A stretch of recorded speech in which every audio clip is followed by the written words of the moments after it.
up at the top here, that'd be great. So fill the space. This is the Paddington Town Hall, wonderful town hall. If you all feel like dancing, we've got a sprung floor. There have been a lot of fabulous gay and lesbian events in this town hall over the years. I particularly remember Brian McGain's boot scooting. Many of you were boot scooting with Brian McGain back then.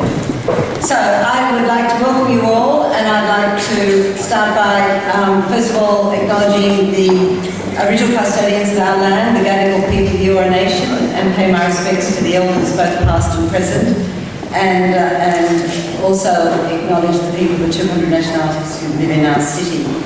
And I'd like to welcome Linda Burney, who's acting opposition leader at the moment, and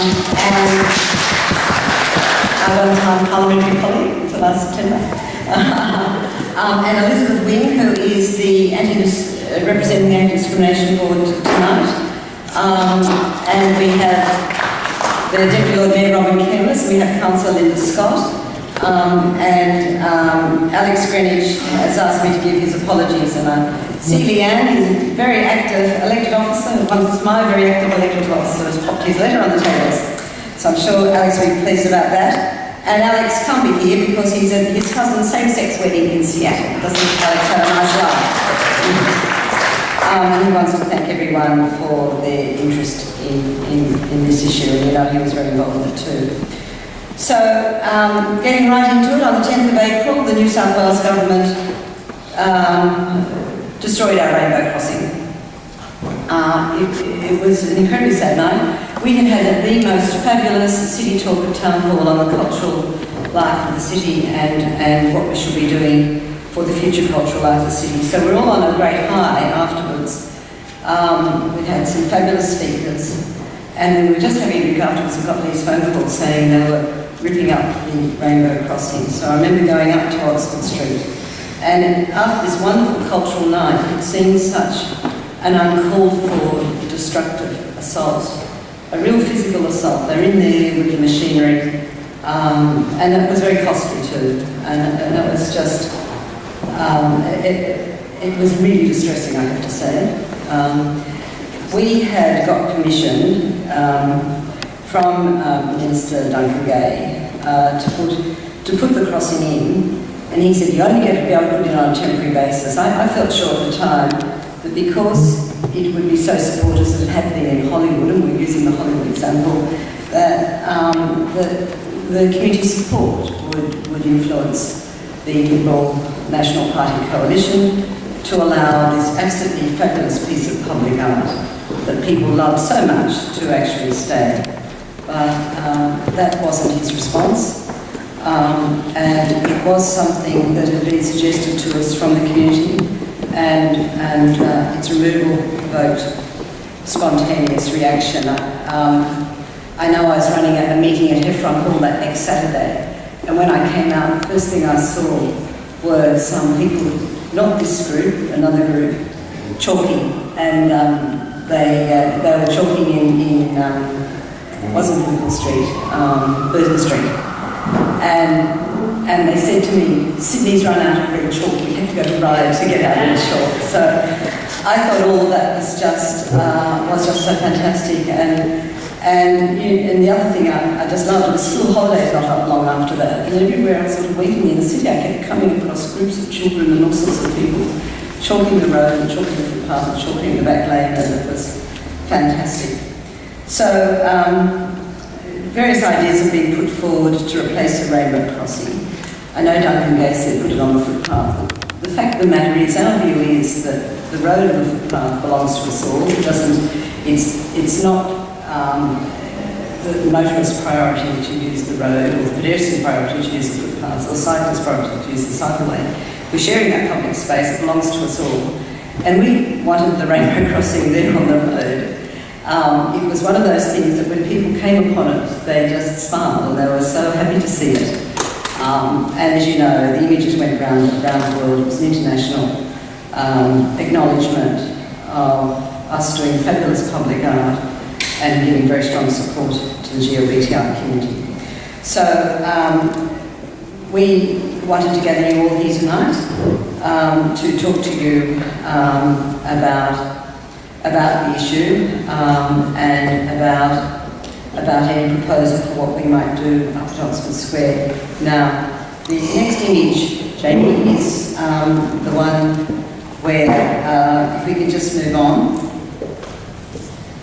to a number of years ago, I was approached about putting up a flag for the GBLTI community. And what we did as a result of that was we got banners and we fly them in Oxford Street, and we do it during Mardi Gras and at other times, and you would all see that because they go up regularly. This was the day that we very happily launched our first banner. They're quite beautiful, and we fly them very proudly. So that's what we're doing now. We've also done a wonderful piece of public art at Taylor Square by Rekha Rini, the Aboriginal artist. He did it for Art and About. And it's a heritage building, but it was such an amazingly fabulous, bold, wonderful, gay, interpretive Aboriginal painting that we said we wanted to keep it permanently. And anyway, it's there for at least 2 years, and then we'll revisit it. We've got this fabulous design advisory panel at the city, and it's got eminent architects. And I said to them, "What do you think?" And they said, "Fabulous." And I thought that was true because it was a very bold thing to do on a heritage building, but it is wonderful work. Rekha has also done a beautiful piece of public art at the block with the traditional Aboriginal colours, and that's the start of our Eora journey. Also, Oxford Street is where we do public art. You can see this one here, which is Camp. I'm sure you all had a look at that that was on the former toilets there. It was a great piece of public art. We also can use, of course, this fabulous town hall for an exhibition space. When I was asked to fly the rainbow flag at Town Hall, the first ceremony we had was a very moving occasion, and a lot of those original campaigners, Ian Blacks and the Gary Wanspoons and all sorts of Alexis Surname, Lex Watson, of course, all of those people, they were there. And I've got to say, as the flag went up on Town Hall, were you there? Yeah, it was very emotional. It was wonderful. So we do that now. We now do that every Mardi Gras. That first occasion, it was quite fantastic. So that was a very strong symbol on the Town Hall in a place not so very long ago that hadn't been friendly to the community, saying that we are very proud supporters. And indeed we are. As you know, we support community safety, healthy living and marriage equality on issues like that. We have Pip Didsel, who is our GLBTI project coordinator, and we've got a great image there of Pip, and I'm very proud to say that we're the only council in Australia. There's a very pretty picture of Pip. Where's Pip? They're down there. A pink scarf on tonight, not a pink shirt. So we're the only council in Australia actually that has a dedicated gay, lesbian, bisexual, transgender, intersex and queer community officer, and it's Pip. She works with the government agencies and community organisations such as the police, and I'm very pleased sitting down there next to Pip.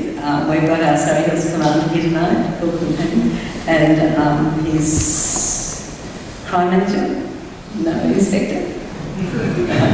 Guessing him. You came late and I didn't know. It's not the commissioner. I know what the commissioner looks like. But you're both very welcome.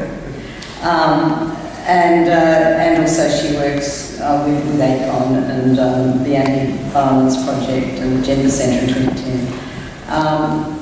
We also support Wear a Purple, which is a student-run organisation set up to raise awareness about the issues faced by young LGBTI people and help to eradicate bullying. We also have helped establish Pride in Colour. This is a working group focused on the needs of people from diverse backgrounds, and our staff enjoy participating in the Mardi Gras parade each year, and it's quite fantastic at Town Hall the month leading up to Mardi Gras. Of course, they practice at lunchtime.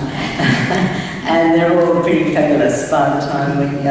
so aren't they terrific? Give our staff a big clap. So tonight, I'm just setting the scene here. We do lots of things. We're very strong supporters, and we really want to hear from you tonight, particularly hear your ideas about practical ways we can continue to play a role in making your community stronger, safer, and more successful. Tonight Bernie Hobbs is going to MC, and we're going to have you all work at your tables and we're going to hear what you come up with. So over to Bernie now. Thank you, everyone.